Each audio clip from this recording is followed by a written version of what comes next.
En cuestión de impuestos hay opiniones para todos los gustos. Muchos se sienten ultrajados cuando llega la hora de presentar la declaración de la renta y deben pagar sumas de 4 cifras. Otros, sin embargo, creen que los impuestos son el precio de la civilización y están encantados de contribuir con el fisco. Eso sí, siempre tiene que ir el fisco a por ellos, porque la caja de donaciones del Tesoro Público tiene más telarañas que la cámara secreta de una pirámide egipcia. Pero la mayoría de la gente probablemente se encuentra en un punto intermedio. Pagar impuestos es una mierda, así de claro, pero es un peaje necesario para disfrutar de la convivencia social y de algunos servicios públicos. Así que, ¿se puede demostrar que los impuestos son un robo como piensan los liberales? ¿Es acertado decir esto? Eso es lo que vamos a ver en este vídeo.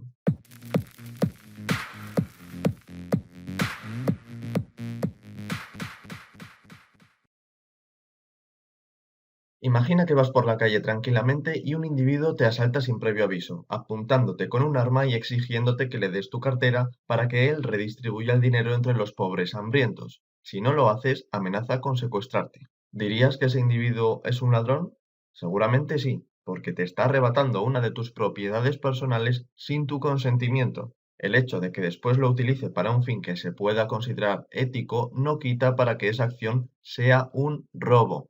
Al fin y al cabo, se dice que Robin Hood robaba a los ricos para dárselo a los pobres. Pero robaba, así que era un ladrón.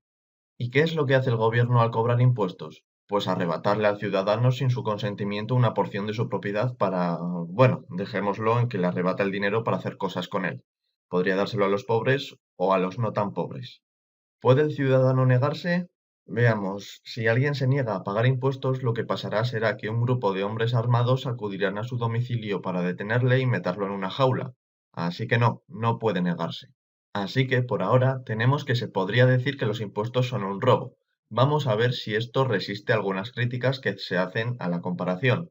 La primera es que esta no funciona así, porque los individuos firman entre sí y con el Estado un contrato social del que derivan derechos, como disfrutar de la defensa nacional o las carreteras, y obligaciones, como obedecer la ley o pagar impuestos. Si la persona no abandona el territorio de ese Estado, está aprobando implícitamente ese contrato social. Pero este argumento tiene algunos fallos. El primero es que el contrato social es una idea muy bonita, alegre y utópica, pero que es falsa. El contrato social no existe. ¿Dónde está? ¿Dónde puedo consultar sus términos? ¿Tiene el gobierno derecho a cambiar la ley según el contrato social? ¿De qué modo? Son preguntas que no tienen respuesta, precisamente por eso, porque el contrato social no es más que una excusa. El contrato social puede justificar los regímenes más atroces del mundo. Por ejemplo, la dictadura de Corea del Norte es perfectamente legítima porque si la población no se rebela significa que está dando su consentimiento tácito para vivir en un régimen autoritario. ¿De verdad crees que esto se tiene en pie? Por supuesto, si el Estado ofrece unos bienes y servicios en el mercado, tiene derecho a cobrar por ellos. El problema es que cobra tanto al que los usa como al que no. Imagina que una empresa cervecera cobrase a un abstemio, o que una empresa cárnica cobrase a un vegano. Pues igual de injusto es que el Estado cobre a quien no está usando lo que él ofrece. Además, un individuo no necesita abandonar el territorio de un Estado. Un individuo vive en su casa, que normalmente es un espacio de su propiedad. Le pertenece legítimamente a él, no al Estado. La extensión territorial de un Estado es una ficción. Mi dirección me pertenece a mí. Otra idea que se suele aportar para intentar desbaratar el argumento de que los impuestos son un robo es que los derechos de propiedad son inseparables del Estado porque es éste quien los concede. Es decir, tu dinero solo es tuyo porque existe un aparato estatal que se encarga de ordenar y ratificar de quién es cada cosa. Pero este segundo contraargumento tampoco es consistente. Imagina que vas a una isla desierta y encuentras a un nativo viviendo allí, solo y alejado de la civilización. Si tomases sus pertenencias sin su aprobación, ¿le estarías robando? Según lo que hemos dicho anteriormente, esa acción no sería robar, pero parece bastante absurdo pensar algo así.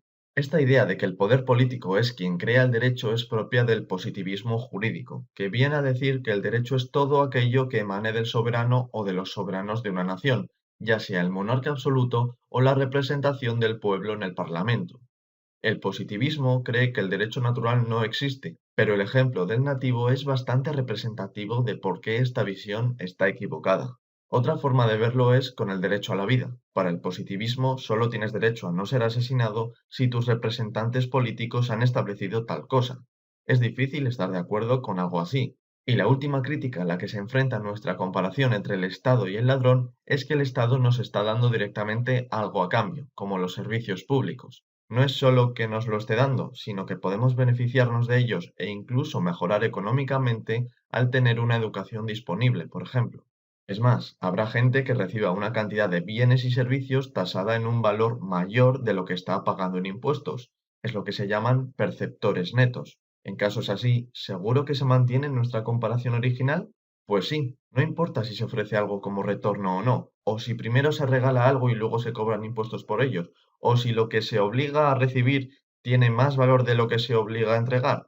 Son hechos separados, puesto que las partes implicadas no están llegando a un acuerdo real.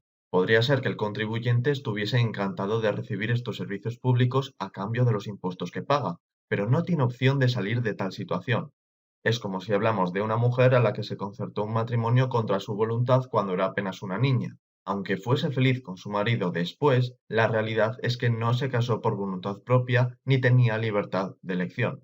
En conclusión, los argumentos contra esa equiparación entre un Estado y un ladrón se caen por su propio peso. Aun así, si los impuestos son un robo, ¿los impuestos son ilegítimos? Pues la verdad es que tampoco. Te preguntarás que cómo es esto posible. ¿Está diciendo este tío que un robo no tiene por qué ser ilegítimo? Efectivamente, eso es lo que estoy diciendo.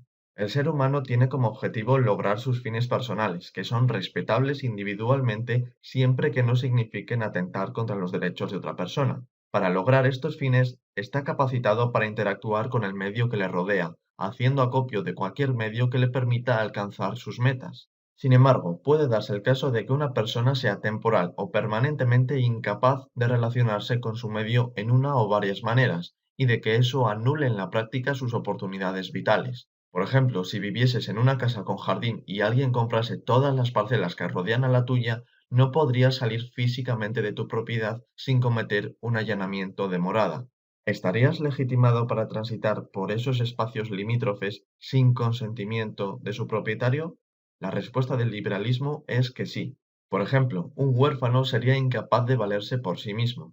Y un niño con padres también, está claro, aunque en ese caso serían ellos quienes tuviesen la obligación de afrontar su manutención. Pero el huérfano no tiene a nadie que le ayude, así que sería legítimo que el Estado cobrase impuestos robando a los ciudadanos para ayudar a ese niño. Esto no es más que el deber de socorro que se recoge en derecho. Ante una situación en la que alguien corra peligro inminente del que no pueda deshacerse, que constituya un riesgo para su integridad y en la que un tercero pueda socorrerlo sin ponerse en peligro él mismo, este tercero tiene el deber legal de ayudarlo. El problema es que la mayoría de las cosas en las que el gobierno gasta el dinero no están relacionadas con estas situaciones. Por ejemplo, abrir un museo público para que la gente disfrute gratuitamente del arte nos podrá parecer algo muy culturalmente elevado, pero en este caso los impuestos serían un robo.